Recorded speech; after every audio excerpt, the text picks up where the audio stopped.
Welcome back to another great episode of Making It Fun, everybody. I'm your host, Rob Appell from Michael Miller Fabrics, and today's show is going to be awesome. We're going to be looking at this very traditional fabric line and this super fun traditional quilt. Although there's no way to take the time, even though it's a really easy construction, we've got a full pattern for you. We're just going to play with these awesome diamonds in the border because I think this is a great trick using a simple 4-patch, and I think you'll use these in a lot of projects here to come. I can't wait to show you how. Let's get started.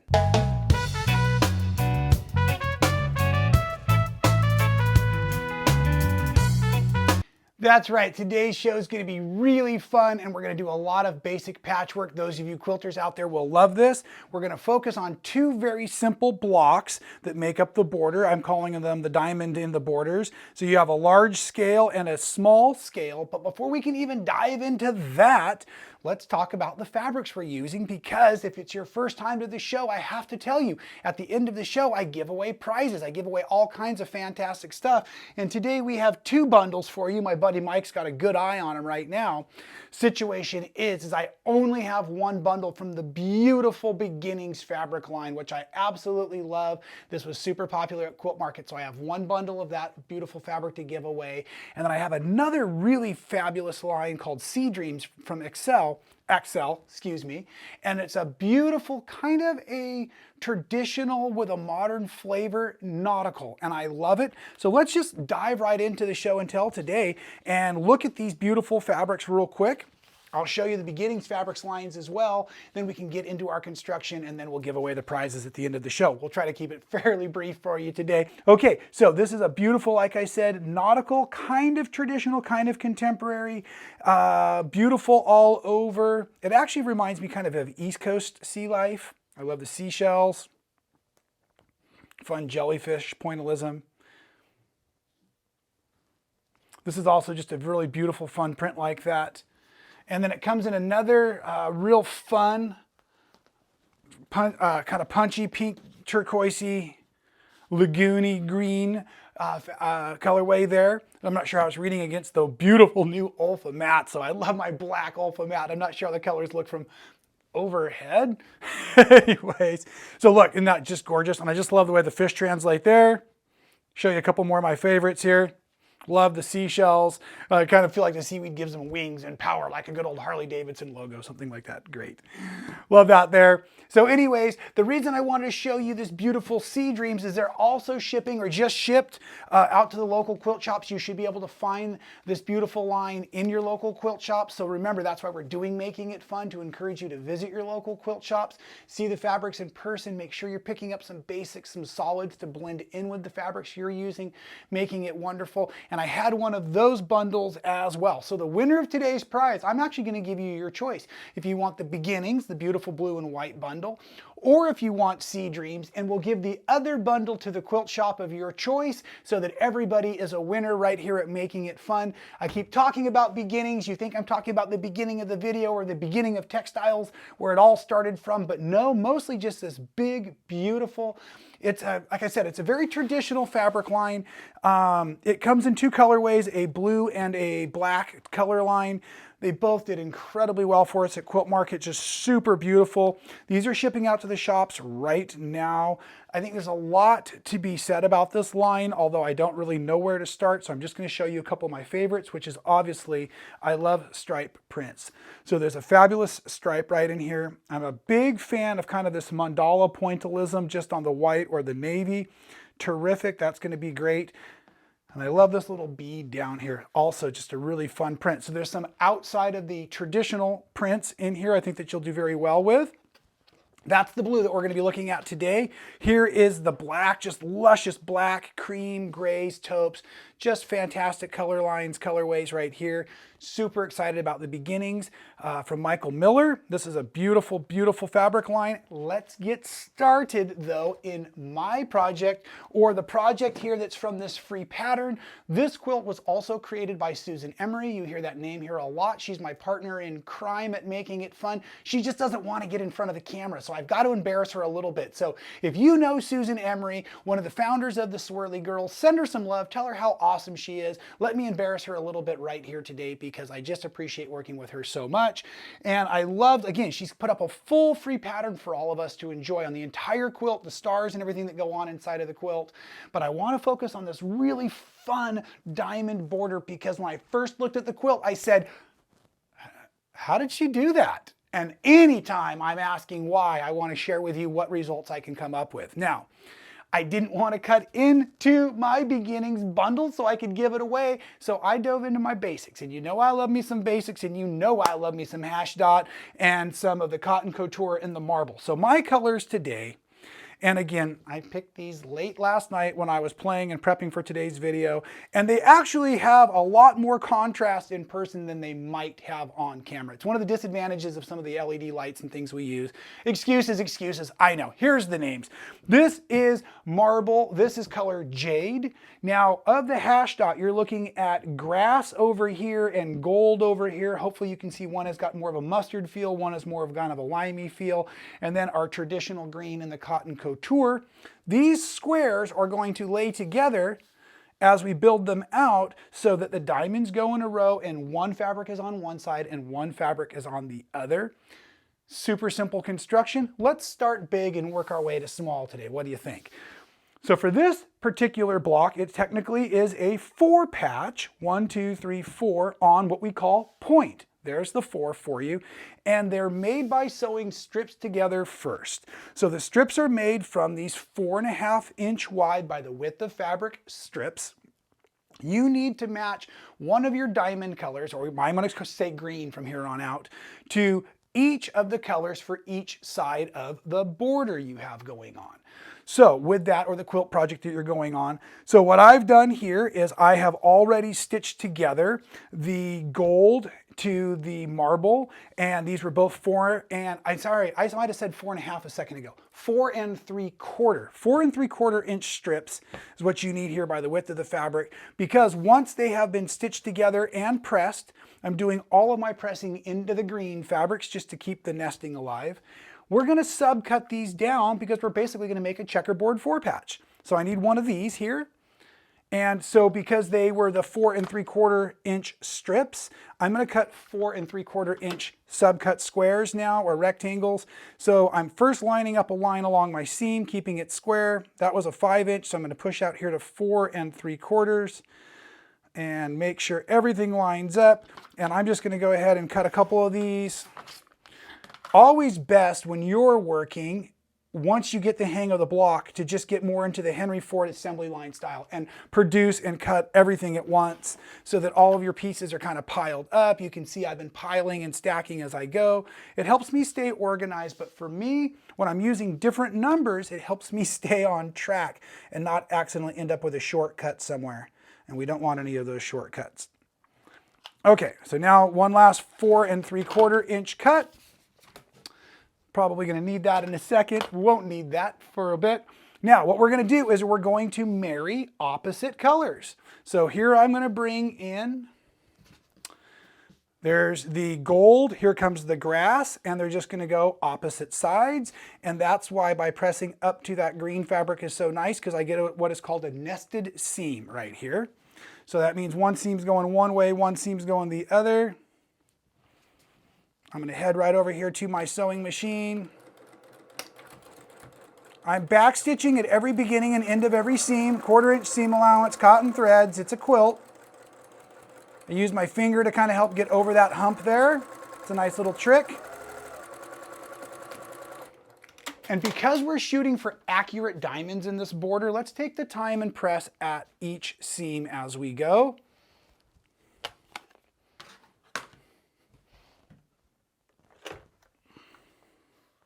At this point, you're just going to press to one of the two sides.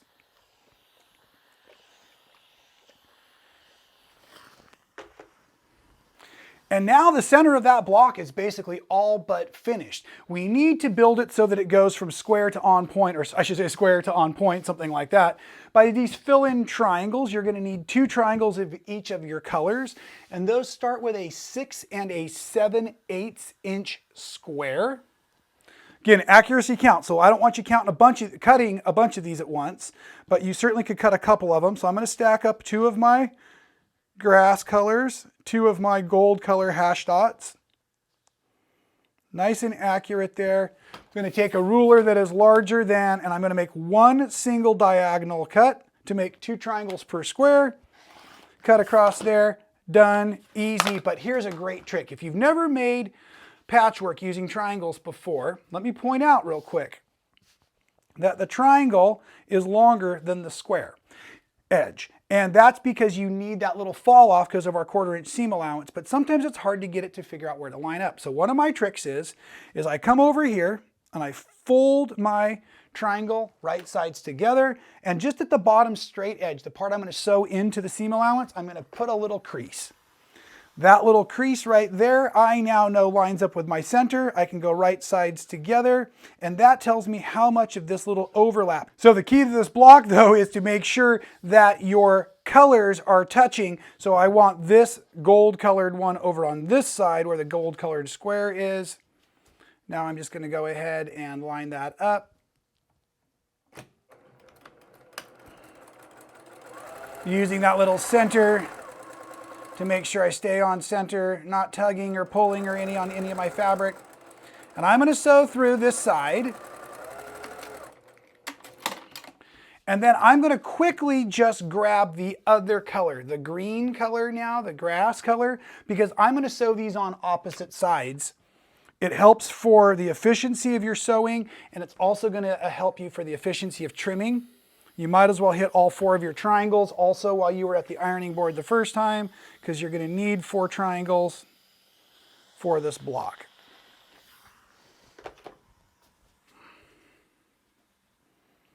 Excellent. Okay, so green on green side, lining up that center seam with my pressed marker.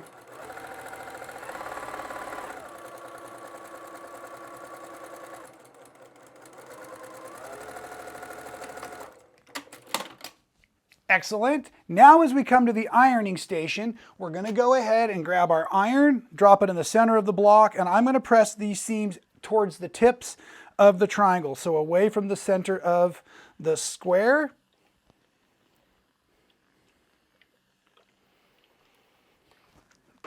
And before I add on my next 2 triangles, I'm actually going to take a moment to come through here and just casually but carefully take off any of that excess corner, because it's just going to get bulky in my seam later.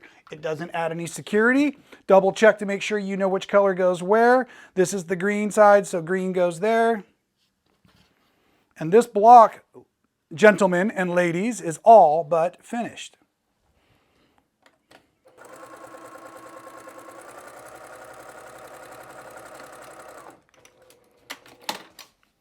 Same concept, we're going to press from the center of the block towards the outside, the tip of the triangles. I will trim off any extra edges necessary, but you can see how good Susan's math and how good my quilting is, that it comes together beautifully. Look at those outside edges, just perfect, right?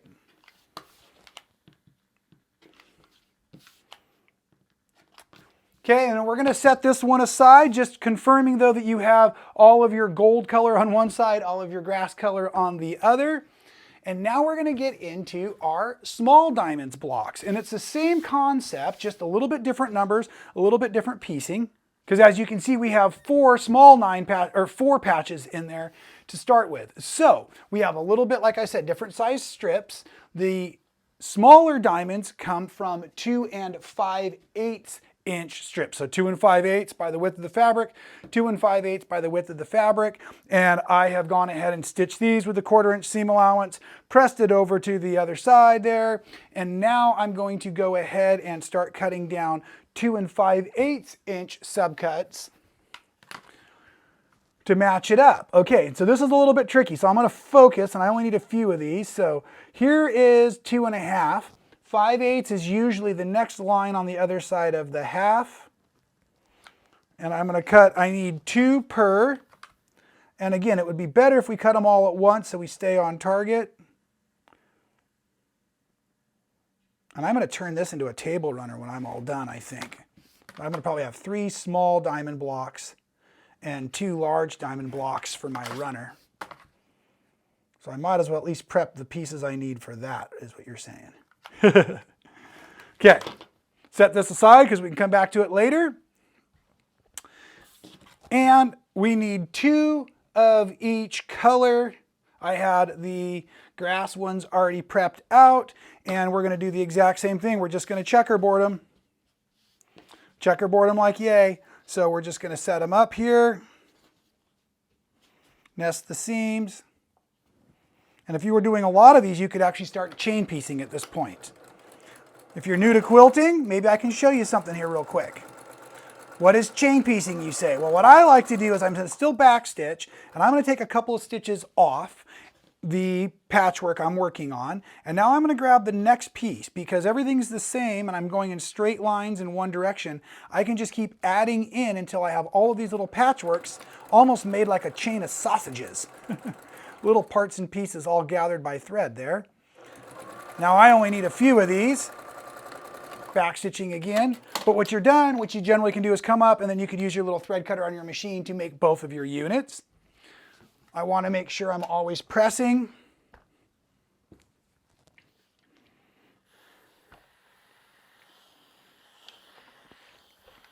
And I find anytime I'm making quilts and I've started something before and I'm going to continue on another time, it is really, really wise to go ahead and take literally the pieces and set them in front of me so I can see what I'm doing in the exact same orientation, because I want my blocks to duplicate. So that means that I'm going to take this first square just as I saw it here, and I'm going to lay it here. And the key to putting these together is we're going to also add in new squares. Those squares are 4 3/4 by 4 3/4. And so one of them will get the grass on the side, and then the other one will touch here and we'll get the mustard or the gold on the side it's touching. So choose your seam allowances, whichever ones you want to make. Stay organized though. This is the time you want to stay organized.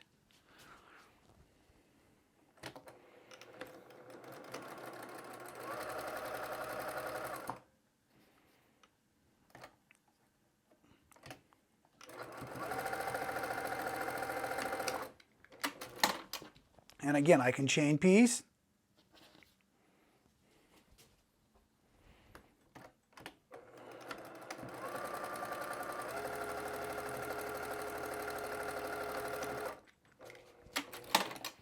Okay, press these.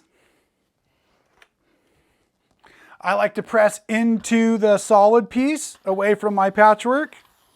Press into the solid piece away from the patchwork, because those seams are going to need to nest here in a second.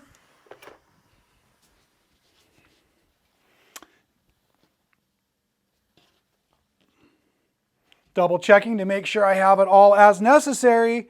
So let's lay these together like it is. Match up that beautiful center seam.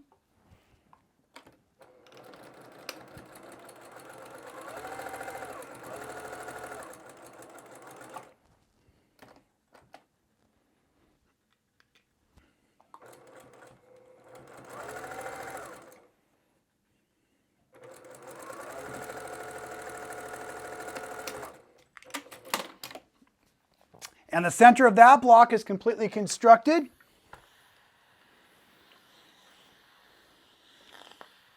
And we'll do the same thing to bring it up on point, which is grab 4 of your triangles, 2 of each color. Those are the 6 7/8 inch squares that were diagonally cut. Don't forget to press your little center marks. And I guess it doesn't really matter if it's right sides together or not. They're just a marker for the center seam, helping you know where to land. So I did jump ahead, put the 3 of the 4 triangles on that block with the small diamonds in it. I just want to show you how it looks as it's finishing up. Couldn't resist. So cool. Like I said, I was really kind of blown away with these blocks at first, and was really pleased to see how the project comes together like this. Super fun and easy. And now, the last thing I want to point out is when we go to marry these together, what I would like you to do is make sure that you just keep your grass on one side, the gold on the other, or marry your matching fabrics. And then you're also going to go ahead and build your diamonds in alternating fashion. So you'll have large, small. And so I actually am going to put another small on the end of this and just make a really cool runner out of the deal, which will be great for picnics and stuff just because of the fun colors I've used, I think. So at any rate, super simple. I'm not sure if I said these blocks are finishing right now at 12.5 inches. That's 12.5 inches raw. So that's going to make a really great 12-inch border when you're all done. Super flexible, super easy, and really fun construction. So thanks again, Susan Emery, for that. Enough talking, enough sewing, enough chit chat and all that stuff. I think you want to get into the prize box, or the question box anyways. If it's your first time at making it fun, my first time too, apparently. It's the question box. We've got all these silly or serious fun questions we've written up for you here. What I'm going to do is I'm going to pull a question out of this box. I'm going to read it, and then you're going to have until Friday to answer the question in the comments right below on this video. The winner will get to pick whether they want the Sea Dreams or the Beginnings fabric bundle, and then we will give the other bundle to the quilt shop of the winner's choice. All of that happens in the comments below. It's really fun. Stay tuned, stay posted. Make sure you're subscribed. That's the other caveat. You've got to be subscribed and just participating, having lots of fun. So today's mystery question, with no further ado, is drum roll. Okay, and here's the question. It's a good one, and I haven't seen this one before. I love it. If you could choose someone to narrate your life, who would it be? No fair picking yours truly just to add an extra 10 years to your life, because you know how much I love to talk and entertain myself. Yakety, yakety, yak. At any rate, yes, mystery question is, if you could choose someone to narrate your life, who would it be? Answer that question in the comments below. Your chance to win a prize. We'll see you really, really soon. Thanks for being part of the show today. Enjoy what you're doing, be creative, and make sure you're making it fun.